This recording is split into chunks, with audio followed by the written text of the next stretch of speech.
Inilah senjata yang disiapkan kuasa hukum jika Danu dan Joris jadi tersangka pembunuhan Subang.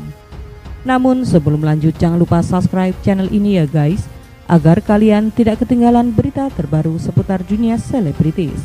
Kalau kalian sudah subscribe, mari kita lanjut dan tonton video ini sampai habis ya.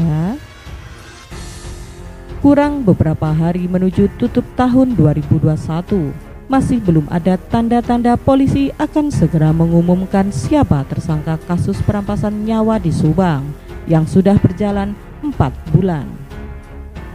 Meskipun Kabid Humas Polda Jabar serta pakar forensik Mabes Polri sebelumnya mengatakan bahwa calon tersangka sudah dikantongi pihak kepolisian dan alat bukti pun sudah terkumpul, akan tetapi sampai hari ini pengumuman tersangka kasus perampasan nyawa di Subang belum juga terkuak.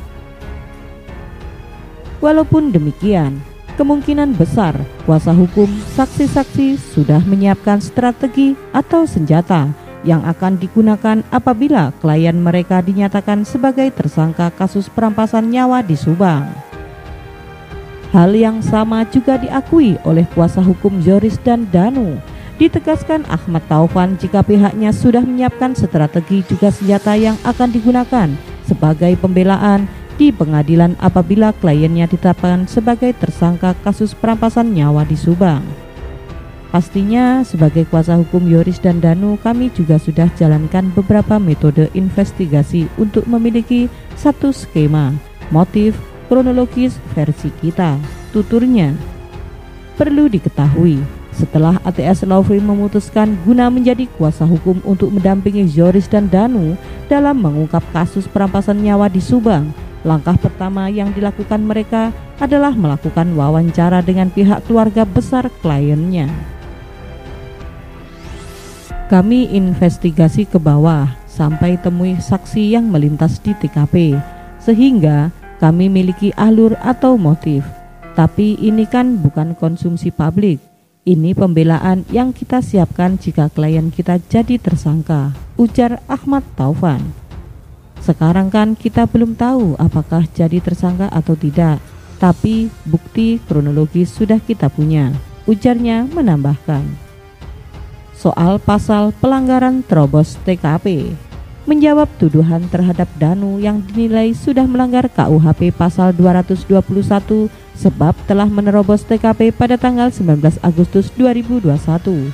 Ahmad Taufan mengatakan bahwa pihaknya begitu berhati-hati dalam menyebut nama orang atau penentuan pasal, karena pihaknya sudah menyiapkan pasal-pasal tersebut guna pembelaan di pengadilan. Kalau bicara teori hukum, ada gak niat? Apakah Danu punya niat masuk ke TKP? Kan tidak ada. Dia masuk ke TKP karena disuruh Banpol. Dia menguras bak mandi karena disuruh Banpol, paparnya. Jadi, yang punya niat ialah Banpol. Menurutnya tuduhan itu salah.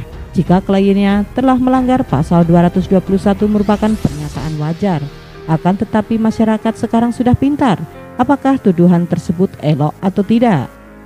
Sebelumnya, Ahmad Taufan sendiri meminta kepada polisi segera memeriksa Banpol guna mengetahui apa alasannya, tujuannya, motifnya, dan siapa yang menyuruh hingga Banpol itu masuk ke TKP serta menyuruh Danu menguras bak mandi. Menurutnya, hal itu harus segera dituntaskan sebab ada atau tidak ada Danu, tetap saja Banpol itu akan masuk ke TKP serta membersihkan bak mandi di dalam rumah TKP kasus Subang. Oleh pihak kepolisian, keterlibatan sosok Banpol dibantah seperti yang disampaikan Kabid Humas Polda Jabar Kombes Pol RDA Kaniago. Dia menepis adanya keterlibatan Banpol. Dipastikan oleh Kombes Pol RDA Kaniago bahwa tidak ada keterlibatan Banpol dalam perkara pembunuhan di Subang. Tidak ada itu, ucap Kabid Humas Polda Jabar Kombes RDA Kaniago ketika dikonfirmasi wartawan Selasa 9 November 2021. RDA Kaniago mengatakan area TKP adalah ranah dari penyidik. Dibuka atau ditutupnya area TKP adalah kewenangan dari penyidik.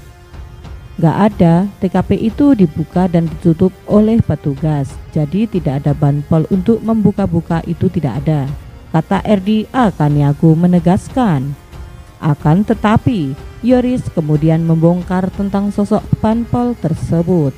Sebab sebelum disuruh banpol tersebut masuk ke TKP, Danu sempat memotret banpol tersebut dan mengirimkannya kepada Yoris. Dalam wawancara dengan TV One, Yoris membongkar siapa sosok banpol tersebut yang bernama Uci. Yoris menyebutkan bahwa dirinya sering melihat banpol tersebut membantu di kantor Polsek Jalan Caga. Terima kasih sudah menonton video ini sampai habis ya guys. Jangan lupa like, comment, and subscribe. Dan sampai jumpa di video selanjutnya.